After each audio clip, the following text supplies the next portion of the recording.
Pada pagi hari ini, firman Tuhan akan saya ambil di dalam Yakobus 5 ayat 17, disambung 1 Raja-Raja 19 ayat 11 sampai 13. Kita baca yang Yakobus dulu. Yakobus 5 ayat 17. Elia adalah manusia biasa, sama seperti kita, dan ia telah bersungguh-sungguh berdoa supaya hujan jangan turun. Dan hujan pun tidak turun di bumi selama 3 tahun dan 6 bulan. Kita lanjut melompat ke 1 Raja-Raja 19 ayat 11 sampai 13. Lalu firman-Nya, keluarlah dan berdiri di atas gunung itu di hadapan Tuhan.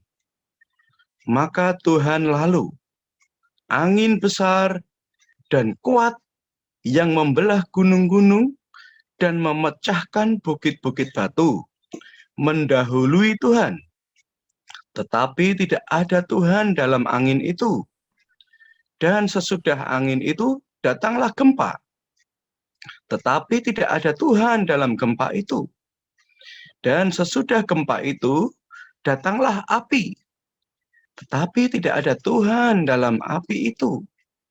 Dan sesudah api itu, datanglah bunyi angin sepoi-sepoi basah. Segera sesudah Elia mendengarnya, ia menyelubungi mukanya dengan jubahnya, lalu pergi keluar dan berdiri di pintu gua itu. Maka datanglah suara kepadanya yang berbunyi, apakah kerjamu di sini, hei Elia? Ini sesuatu firman Tuhan tentang Nabi Elia. Ya, kita tahu Nabi Elia adalah nabi yang sangat luar biasa. Nabi Elia dengan jubahnya ya, yang telah bisa mengadakan berbagai banyak mujizat. Namun kita dapati dalam firman tadi betapa galonya Elia. Ya, seorang nabi ternyata juga bisa galau, Bapak Ibu Saudara. Ya. Nabi Elia dalam ketakutannya karena mau dibunuh oleh istrinya Ahab, ya.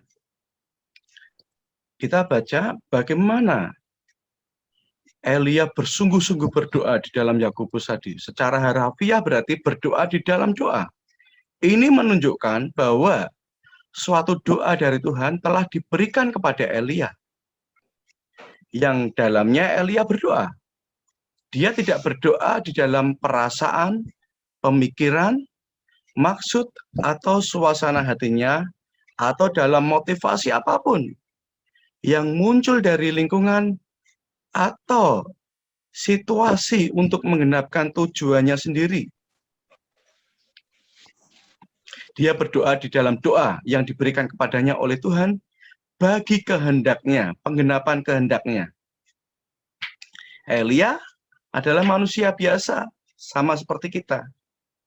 Dikatakan dalam Yakobus 5:17 tadi. Dan dia juga tidak tahan menghadapi pengujian Allah yang menyembunyikan diri di atas gunung Karmel. Allah dengan jelas sekali menyertai dia. Namun setelah itu, Allah menguji dia. Ketika Allah undur dan menyembunyikan dirinya, Elia tidak tahan dan pergi ke sebuah gua. Ketika Allah bertanya kepadanya, apakah kerjamu di sini, hei Elia? Jawabnya, aku bekerja segiat-giatnya bagi Tuhan, Allah semesta alam. Karena orang Israel meninggalkan perjanjianmu, meruntuhkan misbah-misbahmu, dan membunuh nabi-nabimu dengan pedang.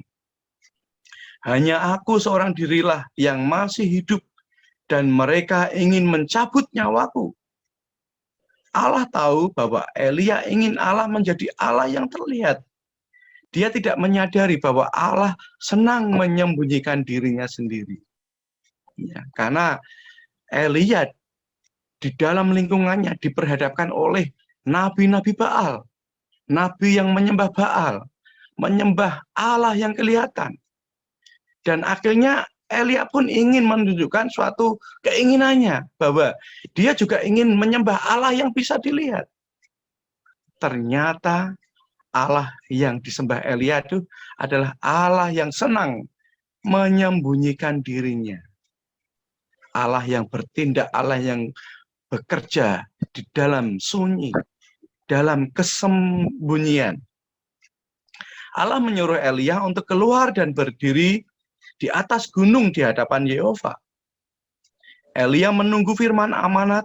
Ia berpikir tentu firman itu akan ada di dalam guntur, atau di dalam gempa, atau di dalam api. Tetapi tidak ada di dalam angin, gempa, atau api. Ketika Elia sangat putus asa, datang suara lembut dan tenang. Faktanya bahwa Allah berbicara kepada Elia di dalam kelembutan, di dalam suara yang lembut dan tenang, menunjukkan bahwa Allah mengantar Elia masuk ke dalam zaman perjanjian baru. Hari ini Allah tidak berbicara kepada kita melalui guntur. Allah selalu berbicara kepada kita dengan lembut dan tenang. Di dalam perjanjian baru ini, ya, beda dengan perjanjian lama. Kalau perjanjian lama, Allah datang dalam api. Allah datang dalam awan, ya, tiang awan, tiang api. Namun di dalam perjanjian baru, sangat kita kenali bahwa Allah sudah menghampiri setiap hati kita. Setiap relung hati kita yang terdalam, Allah ada di sana. Allah akan berkata-kata dengan lembut di hati kita. Bahkan Allah senantiasa mengingatkan kita dengan kelembutan hatinya. Allah tidak senang menonjolkan diri. Elia berkata kepada Allah, hanya aku seorang dirilah yang masih hidup. Secara luaran sepertinya Allah tidak melakukan apa-apa. Tetapi secara diam-diam, Allah telah menyisihkan 7.000 orang bagi dirinya sendiri. Inilah pekerjaan tersembunyi Allah. Ya. Elia berpikir Allah tidak bekerja untuk dirinya, yang telah giat bekerja melakukan pekerjaan Tuhan. Namun di sini Elia salah. Ternyata dengan ketakutan Elia, Allah telah bertindak dalam sembunyinya, dalam silentnya, dalam diamnya, bahwa ternyata Allah menyelamatkan Elia dan memisahkan dari 7.000 orang bagi dirinya sendiri. Allah adalah Allah yang menyembunyikan dirinya, dan pekerjaannya sering dilakukan secara tersembunyi. Jangan selalu berharap akan jamahan yang besar, satu visi yang besar, satu penglihatan yang besar. Semuanya belum tentu berasal dari Allah. Saya mau memberitahu semua anak Allah bahwa pekerjaan Allah yang paling sejati adalah yang Dia lakukan secara tersembunyi di dalam diri kita. Hanya suara yang kecil, perasaan yang kecil, atau pemikiran yang kecil, yang sepertinya adalah pergerakan Allah, juga perasaan kita sendiri. Bahkan seringkali perasaan itu sedemikian lembut, sedemikian rupa, sehingga sepertinya tidak ada. Inilah pekerjaan Allah yang paling berharga dan paling sejati. Ada kalanya Anda bisa merasakan bahwa di dalam lubuk batin Anda yang paling dalam ada satu pemikiran, perasaan, suara, atau perkataan yang kecil berbicara kepada kita. Ini adalah dagingmu. Ini belum melewati salib. Ini bukan berasal dari Tuhan. Ini adalah pekerjaan Allah di dalam kita yang paling hebat dan besar. Tidak pernah ada waktu di mana Allah tidak bekerja di dalam kita.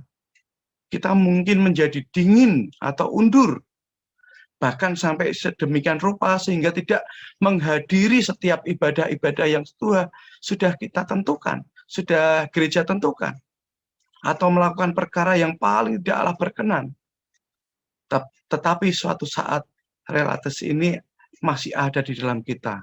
Ini adalah bukti yang tidak dapat dicangkal dari keselamatan kita. Bahwa Allah di dalam hati kita sering mengingatkan dengan suara lembutnya. Kenapa engkau tidak datang ibadah? Kenapa engkau tidak menghadiri ibadah ini, ibadah ini? Tentu ada semacam peringatan-peringatan dari Allah dengan suara yang lembut masuk di relung hati kita. Kenapa kamu tidak datang? Kenapa kamu berbuat seperti ini? Ada satu peringatan-peringatan yang lembut dari Allah yang senantiasa hadir di dalam relung hati kita. Inilah zaman perjanjian baru, di mana Allah bisa mengingatkan kita hari demi hari. Melalui suaranya yang halus, lembut, di dalam angin yang sepoi-sepoi. Justru Allah hadir, bukan di dalam guntur, bukan di dalam gempa, bukan di dalam api, namun di dalam angin yang sepoi-sepoi. Suara Allah datang pada Elia.